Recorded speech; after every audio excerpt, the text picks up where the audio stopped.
to the explainer. So let's dive right in.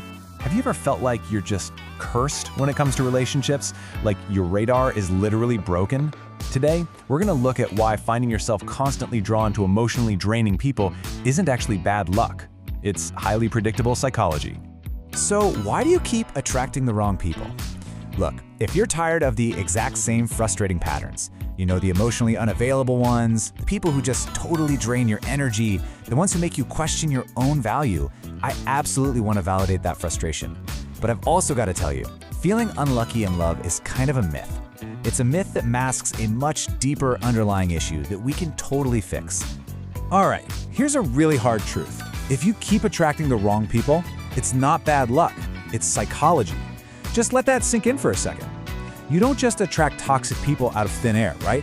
You're actually unconsciously responding to familiar patterns. It's not the universe out to get you, it's your brain doing exactly what it was programmed to do.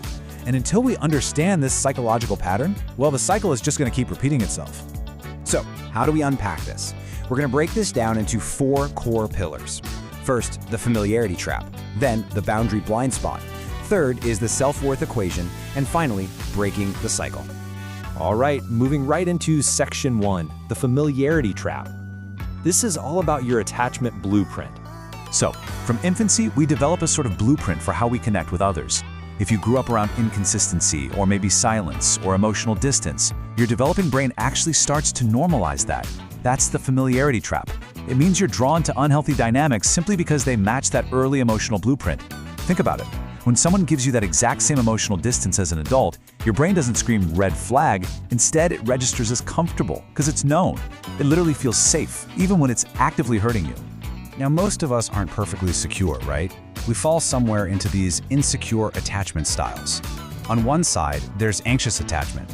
This is constantly seeking reassurance and being terrified of abandonment.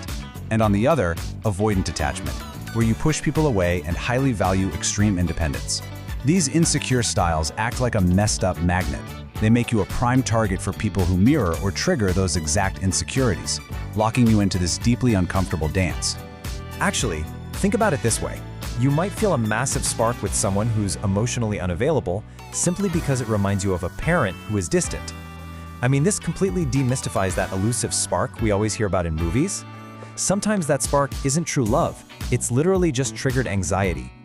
Recognizing this is huge because it removes the shame from your dating history.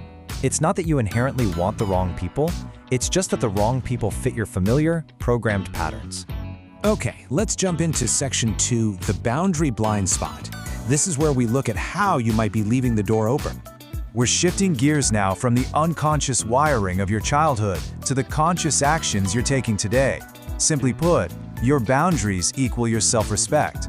When you don't have clear boundaries, you're essentially leaving the front door of your life wide open for anyone to just walk in and treat you however they please.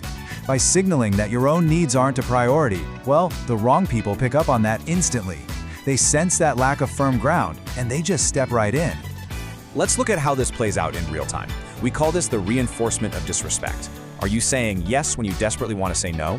Or, are you accepting text messages that only roll in every 3 days? Are you tolerating constant emotional confusion? Or totally overextending yourself just to keep someone else happy? In psychology, this is called reinforcement. Every single time you ignore disrespect, you are actively teaching people exactly how to treat you. What you allow over and over again becomes your standard reality.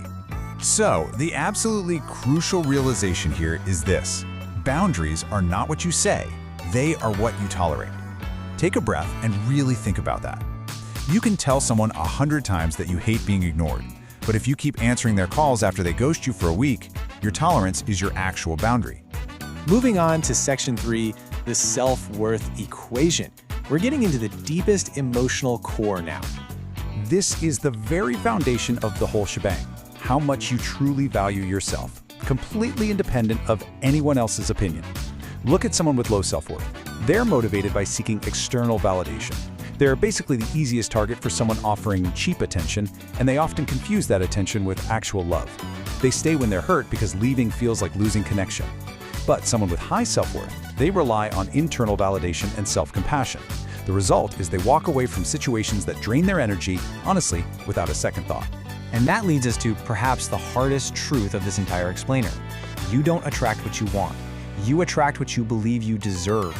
You can want a healthy, loving, secure relationship all day long, but until this core internal belief about your own worthiness actually changes, that uncomfortable dance of toxic relationships, it's just going to continue. It's a brutal cycle for sure, but it is the absolute core of the problem. Which brings us to the good stuff. Section 4, breaking the toxic cycle. It's time for rewiring your blueprint. We're pivoting now to the empowering, actionable solutions. You can start rewiring this blueprint literally today. To systemically rewire your relationship signals, first, you gotta recognize the pattern without denial. Stop calling it bad luck, okay? Second, raise your standards behaviorally, meaning your actual actions have to change, not just your emotions. And third, start consciously choosing people who match your peace, not your anxiety. Stop chasing that chaotic spark and start valuing calm. Let's break down how this works for your specific attachment style. If you lean anxious, your homework is practicing self-soothing techniques. You really have to challenge that fear of abandonment and remind yourself, hey, I can handle being alone. Now, if you lean avoidant, your job is consciously practicing vulnerability. Just start small, share a feeling, ask a safe friend for a favor. The ultimate goal for both sides here isn't perfection. It's something psychologists call earned security. Next up, you've got to build unshakable boundaries behaviorally. Now, this isn't about being mean, it's just about being incredibly clear. Start with small no's, and this is critical. Don't over-explain your no, just say it. Then just observe. The people who respect your no are the keepers. Those who push back against your boundaries, they are giving you a massive, crucial cue to walk away right then and there. You have to enforce consequences when those boundaries are crossed. All right, here is the absolute secret to cultivating radical self-worth. Actions build belief. Affirmations, they're kind of useless without action. You can look in the mirror and tell yourself you're worthy every single morning, but if you go out and text someone who continually disrespects you, your brain just won't believe the affirmation. You must do things that prove to yourself you are worthy. Accomplish a small goal. Fiercely protect your peace. Invest in your skills. Action is what builds undeniable self-worth. When you put all this together, healing your attachment, setting those firm boundaries, building genuine worth through action, a literal magical shift happens. You start radiating this energy of self-respect. You signal utter unavailability for mistreatment, and you start attracting real connection, the kind that doesn't confuse you, doesn't drain you, and never ever makes you question your value. You simply stop being a magnet for the wrong people because you've completely changed the signal you're broadcasting. I want to leave you with a provocative thought to reflect on today. What is your biggest hurdle when it comes to setting boundaries or believing you deserve better? Really think about this, because once you understand your hurdle, you can jump over it. Remember, you stop attracting the wrong people when you stop entertaining the wrong behavior. Changing your boundaries truly changes your life. Thanks for hanging out with me on this explainer, and hey, keep doing the work to build that self-respect.